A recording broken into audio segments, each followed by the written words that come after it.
The country's first digital census is expected to begin this week and will conclude at the end of February. Statistics South Africa has appealed to all communities to register before the end of today for the online count via its data-free registration website. For more on why population data matters, we're joined by Stats SA's Chief Director for Data Operations and Census Program Office Head, Lukman Omar. Mr. Omar, good evening to you. Thanks for your time on News at Prime.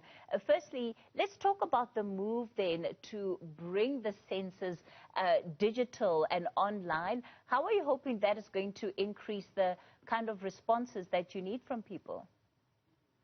Good evening, and good evening to your viewers. At the outset, the census requires a full count of the country. And we've noticed over the last censuses, you would get general engagement from the population, but you would also get certain hard-to-count groups. Generally high-walled areas, people who go to work the whole day and are not accessible. And more so now with the advent of COVID, it's become more difficult to generally meet face-to-face. And Stats SA has looked at saying, how do we count everyone? And with that in mind, we've offered 3 platforms and methods of being counted. Primarily the first of which is still the general face-to-face with field workers coming around and counting you. But we're also offering telephonic and web-based collection systems. These require registration, for which the extension date or the extension for closure of registration is this Saturday, the 5th of Feb. But once you've registered, you can then be counted at your leisure. You'll receive a link and you'll be able to count yourself in. For those people who fail to register, how will they be counted? So the actual follow-up is everyone in the country will still be counted via a field worker. And we've actually recruited 160,000 field workers. They've been in training in the last 30 to 60 days. And we plan to unleash them in about 55 hours time or 53 hours to census night. So at 53 or on Wednesday night, 2nd of Feb, and Thursday morning at midnight, there will be an army of field workers that will be counting all mobile persons. Mobiles, generally homeless people, tourists and transients, and generally some institutions. We'll start in that population grouping, and then we'll move on to households. So there will be field workers that will start from the 3rd of February, Thursday, till the 28th of February, and they will be coming to everyone's doors, all protocol observed, specifically in terms of COVID, and they'll be collecting digitally. It's a mammoth task, and I wonder, for people who try to evade being counted for whatever reasons, what message do you have for them? Well, I think the most important thing is a census is not just for you and me, it's for the country at large. It's a magical time. If you could put it another way, we actually press pause. We press pause in the country at census night. A de facto census is conducted. At that point, midnight, the 2nd and 3rd of Feb, we want to count whoever is in the borders of this country. Stats SA is not interested in your status, legal or illegal. We're not interested in whether you are single or married in terms of where you are at that stage. We just want to count everyone in. Using this information, many municipalities, many national governments, equitable share of resources, all of that occurs with knowing where everyone is.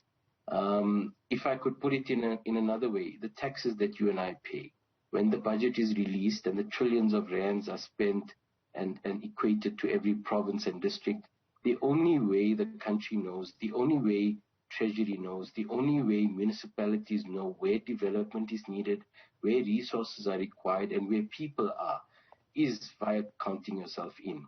If you do not count yourself in, what actually happens is you understate the numbers in your area. You provision for an undercount, and you then provision actually a non-equitable share of resources. And in so doing, one does not get the full feel of the country at large. Mr. Omar, let's talk about the, opportunism that exists, particularly for criminality in this country. We see it with the reading of water meters and all sorts of other services that need to be provided. So let's talk about the ways in which your officials can be clearly identified by members of the public so as to not let in unwanted guests. Very important question. So all our field workers will be decked in census regalia.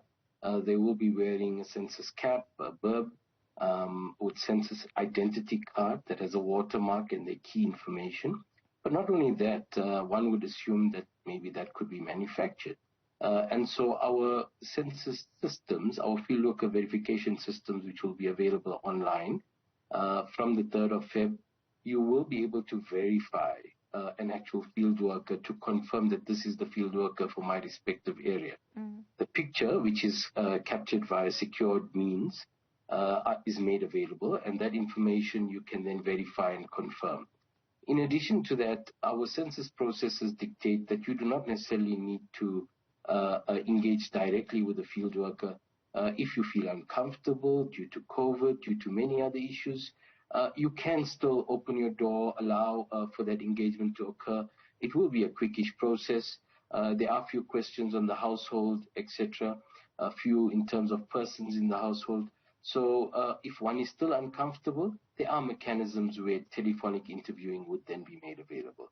But generally speaking, our field workers, also as part of protocol, will, as part of initial engagement, meet with police stations, community liaisons, and the most important thing that we've tried to do is all census field workers are locally recruited. So effectively, we break the country into 180 to 100,000 pieces, and each of these pieces are known as an enumeration area. And we recruit someone from that area. So effectively, you will know the person that's coming to count you, or they will know someone. So hopefully, it will not be someone that's outside. Let's talk very lastly, and again, just on the issue of crime.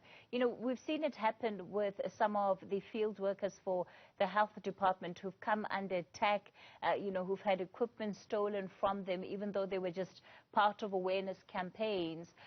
Your considerations around safety for these workers that are going to be embarking on this project?